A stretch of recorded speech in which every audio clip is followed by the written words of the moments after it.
جیسا کہ آپ جانتے ہیں کہ ہم رمضان کے آخری عشرہ میں داخل ہو چکے ہیں۔ اس کی بڑی اہمیت ہے۔ اس میں ایک ایسی رات ہے جسے لیلۃ القدر کہا جاتا ہے، اور اس کی عبادت جو ہے 1000 راتوں یا 83 سال کی عبادت سے بہتر ہے۔ لہذا مسلمان اس عشرے میں اعتکاف کے لیے بھی جاتے ہیں اور شب قدر کو بھی تلاش کرتے ہیں۔ چونکہ کووڈ-19 کی وجہ سے جو وبائی صورتحال اس وقت ہمیں درپیش ہے، اور کشمیر میں بھی اس کا اثر دیکھنے کو مل رہا ہے، اور میں نے یہ فیصلہ کیا ہے کہ میں یہ عوام سے التجا کروں کہ وہ اپنے گھروں کے اندر ہی شب خوانی کریں، عبادت کریں اور درود و اذکار کے ذریعے سے اللہ تعالیٰ کی خوشنودی حاصل کریں۔ میری عوام سے گزارش ہے کہ شب قدر کے دن وہ باضابطہ طور پہ امام صاحب مسجد میں جائے گا اور بعد نماز تراویح وہ دعا کرے گا، اور لوگ اپنی دہلیزوں پہ آمین کریں گے۔ اس طریقے سے شب بھی ہو جائے گا اور اللہ تعالیٰ سے ہم قرب بھی حاصل کرنے میں کامیابی اور سعادت حاصل کریں گے۔ صدقہ فطر کے حوالے سے جیسا کہ آپ جانتے ہیں کہ میں نے پہلے ہی اس کا اعلان کر دیا ہے اور 55 روپے کی ادائیگی کے لیے آپ کو کہا ہے فی کس۔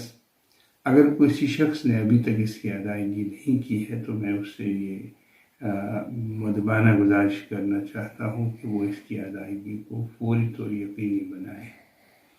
اس کے علاوہ آپ جانتے ہیں کہ ایک اور مسئلہ بھی ہمارے سامنے ہے، وہ ہے زکوٰۃ المال کا۔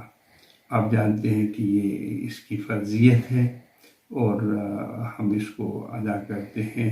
لوگ اکثر بیشتر اس کو رمضان میں ادا کرتے ہیں، ان کا سال مکمل ہوتا ہے رمضان میں۔ میری لوگوں سے گزارش ہے کہ وہ اس کی ادائیگی کو بھی یقینی بنائیں، اور اس سلسلے میں سورہ توبہ میں گائیڈ لائنز ہمارے ہمارے لیے موجود ہیں، ان پہ عمل کیا جائے، اور تاکہ لوگ اس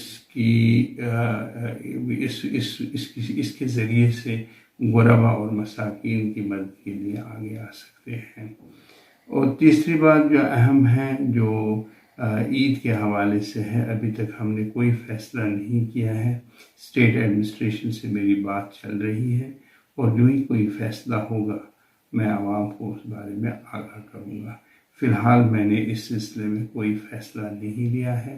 علماء سے بھی میں مشورے میں ہوں، اور انشاءاللہ جو فیصلہ ہوگا، متفقہ فیصلہ ہوگا، اسٹیٹ ایڈمنسٹریشن سے بھی ہم لوگ تعاون کی اپیل کر رہے ہیں، اور اس کے بعد جو بھی سامنے آئے گا تو ہم اس پہ عمل کریں گے۔ آج ہم حضرت امام علی کرم اللہ تعالیٰ وجہہ کا دن بڑی عقیدت سے منا رہے ہیں، اور اس موقع پہ میں انہیں خراج عقیدت پیش کرتا ہوں۔ میں عوام سے یہ اپیل کرنا چاہتا ہوں کہ وہ حضرت علی کی دانائی اور حکمت سے فائدہ اٹھائیں، اور ان کے نقش قدم پہ چل کے ان سے رہنمائی حاصل کریں۔